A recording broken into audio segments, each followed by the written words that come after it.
This content is presented strictly for educational purposes, historical awareness, and social analysis. Its goal is to inform, not to incite. Viewer discretion advised. Truth can be uncomfortable. Short answer: blunt and direct. White fragility is the emotional discomfort, defensiveness, or hostility many white people display when racism is discussed, especially when that discussion challenges their self-image as good or non-racist. It's not about guilt, it's about fragility, the inability to face historical and systemic truths without breaking down, deflecting, or denying. I'm tired of hearing about slavery. When racism is brought up, many white individuals react with anger, mockery, or dismissal, not because the topic is false, but because it threatens the comfort built from centuries of racial insulation. It exposes a reality that contradicts their illusion of equality and moral innocence. They call it playing the race card. They say, "I'm tired of hearing about slavery." But what they're really saying is, "I'm tired of being reminded that my comfort was built on someone else's oppression." Historical sources and academic consensus agree. Race was not biology, it was strategy. A social invention designed to justify hierarchy, exploitation, and domination. Economic exploitation and control. European colonial powers wanted free labor and resources. Racism became the moral camouflage for greed. By dehumanizing African and indigenous peoples, they could enslave, exploit, and expand, all while claiming divine right and civilizational superiority. Labor justification.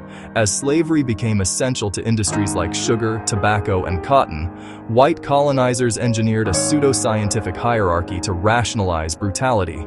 The lie of black inferiority made their crimes look like economic necessity. Let's make this clear. Indentured servitude and slavery were not the same. Indentured servants, mostly poor Europeans, entered temporary contracts, often 4 to 7 years, with the promise of eventual freedom and land. Slavery, as imposed on Africans, was lifelong, hereditary, and brutally dehumanizing. Indentured servants were treated as workers. Enslaved Africans were treated as property, bodies owned, sold, and bred for profit. Their families were torn apart, their identities erased, and their resistance punished by torture or death. So no, everyone was a slave is not a valid excuse. It's a historical distortion designed to soften the truth of American brutality. Yes, men, women, and children were raped during slavery in America. It was a widespread practice used as a tool of terror, domination, and control. Were colonizers responsible? Yes, colonizers and slave owners were responsible for the sexual violence inflicted upon enslaved people. The system of slavery gave white male slave owners complete power over the enslaved, with no legal recourse or protection for the victims. State and colonial laws also created a legal framework that enabled and incentivized rape. For example, a 1662 Virginia law stated that children of an enslaved woman were not legally free, creating an economic incentive for white men to rape them to increase their enslaved population. Slave owners and overseers were the primary perpetrators of sexual violence against enslaved women and children. This exploitation was also a source of profit, with practices like forced breeding to produce more enslaved people. Enslaved men and boys were also subjected to sexual abuse and assault by white enslavers, as documented in historical accounts. Some white women on plantations enabled or participated in this violence. Some would punish enslaved women who were victims of their husband's abuse.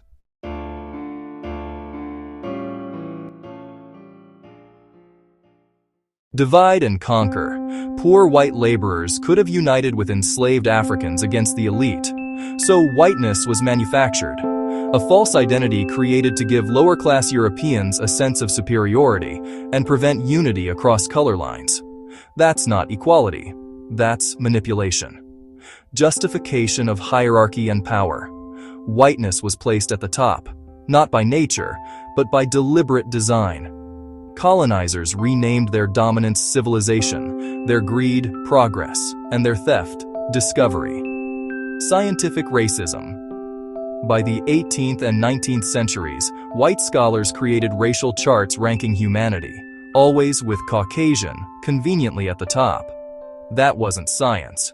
It was propaganda dressed as data. Consolidation of whiteness.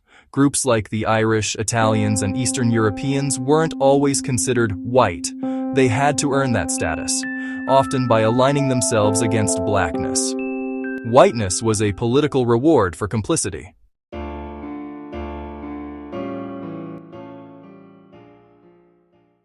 Fast forward to today.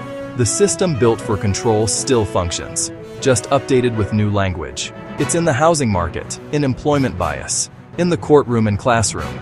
It's in textbooks that call slavery a labor trade, and in every conversation that ends with someone saying, "It's not about race," when it absolutely is. Psychologists define white fragility as a self-protection reflex. When confronted with racial truth, many white people don't process, they perform.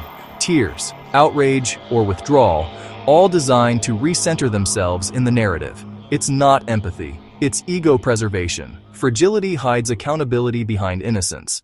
That's why phrases like reverse racism and I don't see color exist, to silence discussion while maintaining control.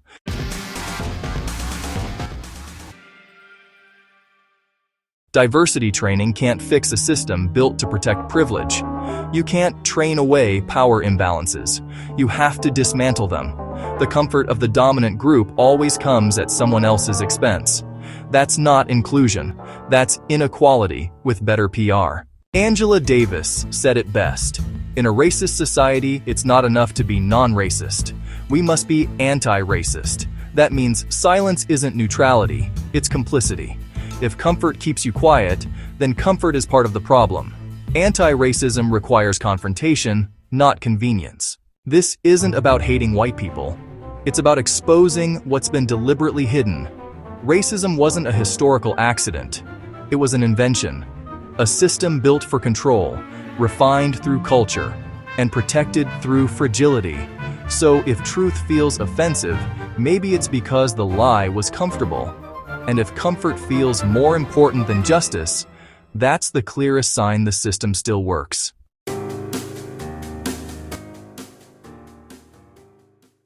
This production is for educational purposes only. It challenges bias, not individuals.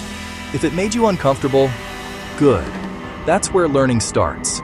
Because education isn't about protecting feelings, it's about confronting truth.